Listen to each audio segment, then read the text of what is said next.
l'échiquier est en place, les pièces avancent. N'hésitez pas à mettre en commentaire ce à quoi ça vous fait penser.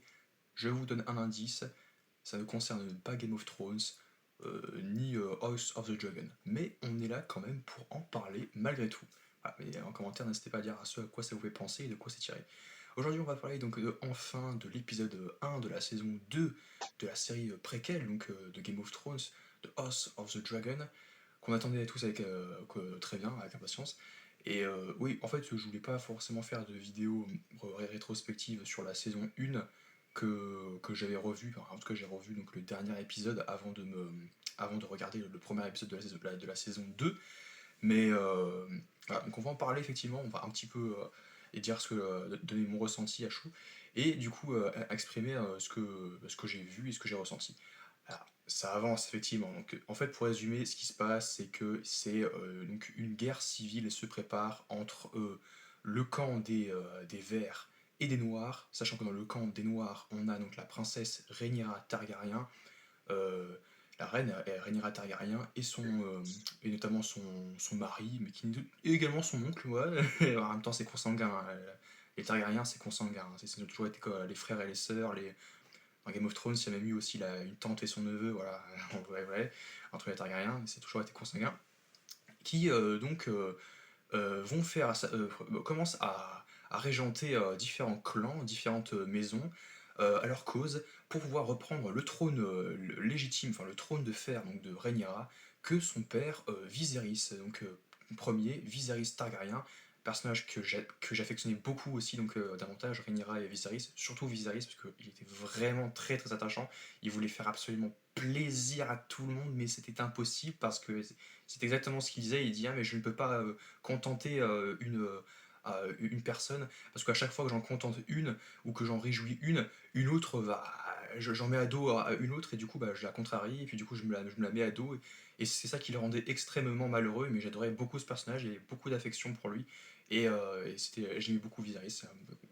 Mais sinon, dans le camp des Noirs, comme je disais, donc, il y avait donc les Targaryens qui essaient donc de régenter à leur cause d'abord donc le clan des Stark, des Arryn et des Baratheons. Donc on avait chacun qui essayait donc de ramener donc des hommes à leur cause pour pouvoir améliorer donc leur armée, pour pouvoir prendre d'assaut Port-Réal et récupérer le trône. Et de l'autre, on a donc le clan des Verts avec Alicent Hightower et son fils, le roi Aegon II, Aegon Targaryen, qui est un peu bébête, un peu concon, et un peu, voilà, comme son frère, qui est un peu bébête aussi, qui vont se retrouver au milieu de ce bourbier, et là, il y a la danse des dragons qui se prépare. D'ailleurs, justement, l'épisode que mon père attendait à impatience, il disait ah, mais je te le dis, le prochain épisode, ça va être fils pour fils. Et voilà, ça a pas loupé.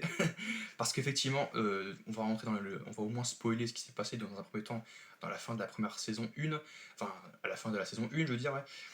Et bien en fait ce qui se passe, c'est que tu as donc des messages qui sont délivrés au nom de Rhaenyra pour pouvoir ramener à sa cause différentes maisons.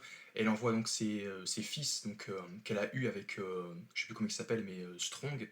D'ailleurs en VF c'est fort, du coup ils en jouent beaucoup avec Aemon Daneuil, donc l'oncle des enfants de Rhaenyra, qui en est tombé sur l'un, donc en l'occurrence Lucerys Targaryen, effectivement. Et le pauvre petit bonhomme est envoyé à Accalmie avec Arax, son dragon, pour pouvoir ramener à sa cause Boros Baratheon. Et Boros Baratheon, il est bien embêté parce qu'il se dit ouais, mais lui, il me demande pareil de servir son frère, donc le roi Aegon. Mais lui, il me propose, enfin, je sais plus ce qu'il lui propose, bref, mais apparemment, il ne ramène pas les mêmes vides, et c'est ce qui a rapproché à Lucerys. Il lui dit mais vous allez et donc épouser ma fille, ou alors vous allez revenir les moins vite. Bref, je me suis rematé cet épisode-là, et j'ai enchaîné avec Fils pour Fils. Alors, Fils pour Fils, ouais, c'était un peu long, mais j'y vais tout de suite. C'était pour replacer les choses dans leur contexte, à défaut de faire une vidéo sur la saison 1, voilà, on replace les choses dans leur contexte. Il y a eu un quiproquo, un gros malentendu, et ça qui est intéressant, c'est parce qu'il y a des petites connexions avec la série Game of Thrones, donc avec les événements à venir, et des connexions avec Aegon 6, excellent, le GOAT, donc de GOAT, tout simplement, de Game of Thrones. Et donc du coup, suite à ça, un malentendu, un quiproquo qui va mener à une guerre civile et un massacre, un bain de sang, et la danse des dragons, tout ça, donc qui va durer 2 ans, de 129 à 131 après la conquête. Voilà.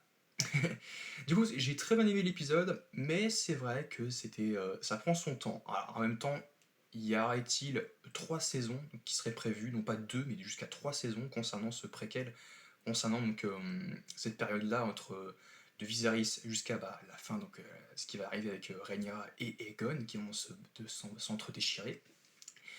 Et du coup, on partirait sur 3 saisons et du coup potentiellement sur 20 épisodes de plus. Voilà. Donc avant d'enchaîner sur les autres séries spin-off ou autres des suites de Game of Thrones. Et du coup, j'ai trouvé ça intéressant, je trouve ça très cool, j'ai bien apprécié. En fait, ce que moi je voulais, c'est que je voulais que ça prenne son temps. En fait, je voulais qu'on voit à l'évolution des verts et des noirs. Et c'est ce qu'on voit. C'est toujours très politisé. Il y a toujours les complots, les manipulations. Donc tu as aussi donc Otto Hightower, le père de la reine Alicent, et le grand-père de Aegon qui est là, qui magouille dans son coin. T'as aussi au milieu donc le frère donc de Strong, je crois, Larys, si je ne dis pas de bêtises, qui est un personnage assez. Lui, j'ai l'impression que c'est un peu le Baelish de cette série-là. Donc, Baelish Littlefinger, donc Peter ou Peter. C'est celui qui était un peu le petit puppet master, le marionnettiste, qui va donc avoir un intérêt mutuel avec donc, les grandes maisons, mais qui veut quand même avoir son propre intérêt. Il se dit, qui est ambitieux lui aussi, voilà, qui a avec magouille avec Alicent et tout. Donc il y a des révélations, il y a aussi des choses qui sont intéressantes dans cet épisode-là.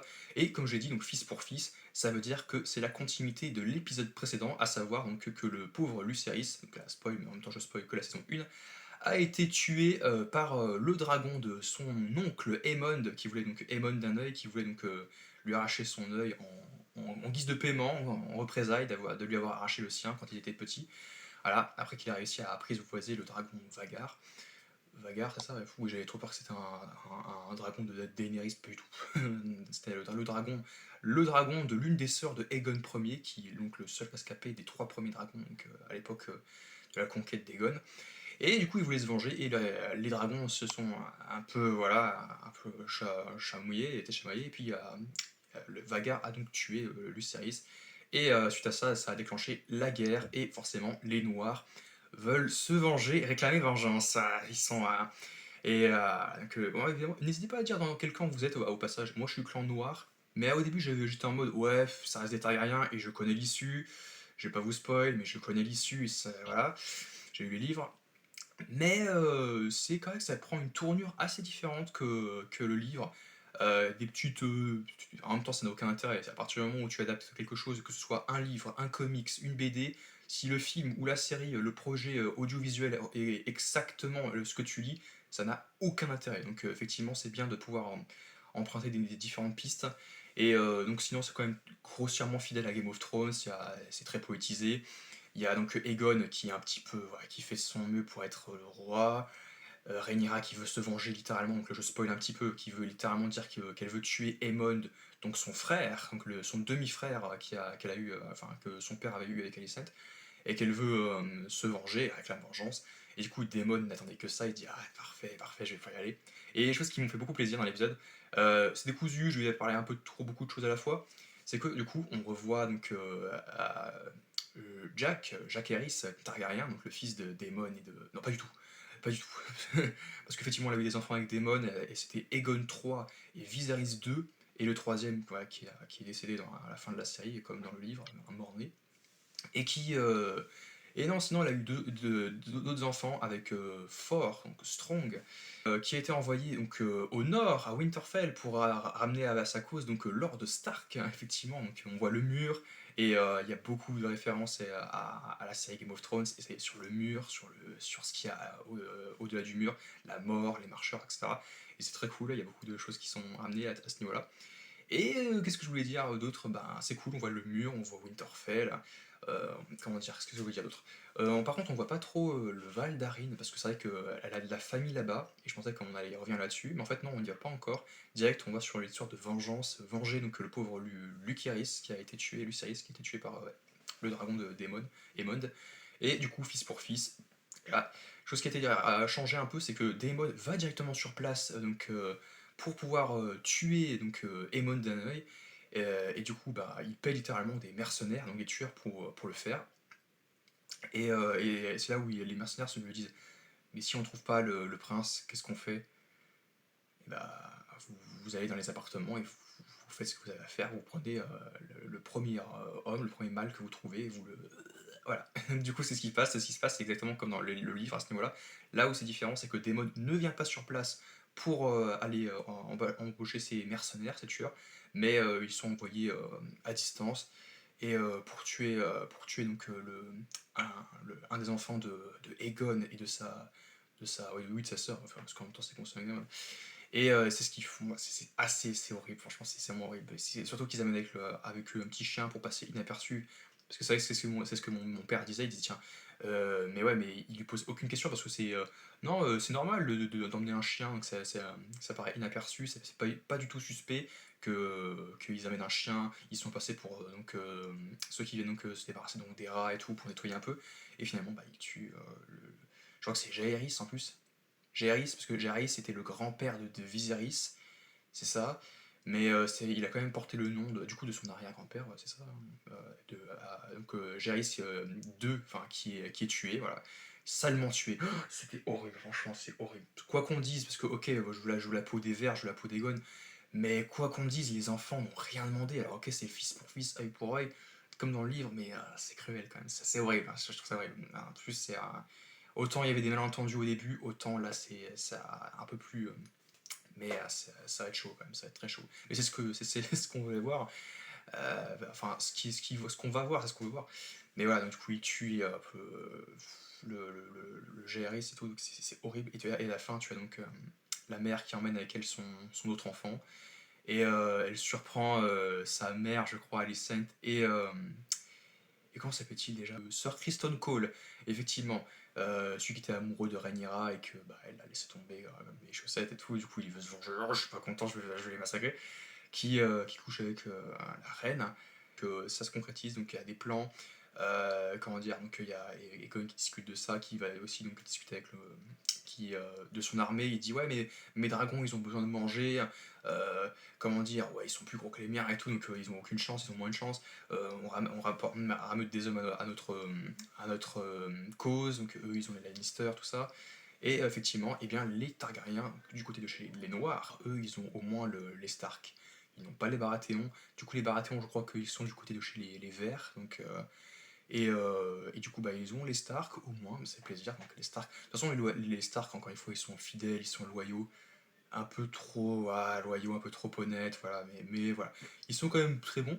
Et hâte de les voir dans la fameuse guerre. Mais concrètement, c'était mon opinion sur l'épisode 1. Un peu, je veux dire la même chose que j'avais dit pour Dune, encore une fois, Dune partie 1. C'est un prélude, mais en même temps, c'est ce que j'attendais. J'attendais ça, clairement. Donc, encore une fois, ce n'est qu'un prélude, ce n'est que le début, mais ça va enchaîner très très vite crescendo dans cette saison 2, et on promet de ne pas être déçu, franchement. Franchement, je pense que ça va être assez sanglant. Du coup, on se retrouve donc à très vite pour les critiques donc, des prochains épisodes sur la chaîne, et on se retrouve à très vite pour une nouvelle critique en ma compagnie.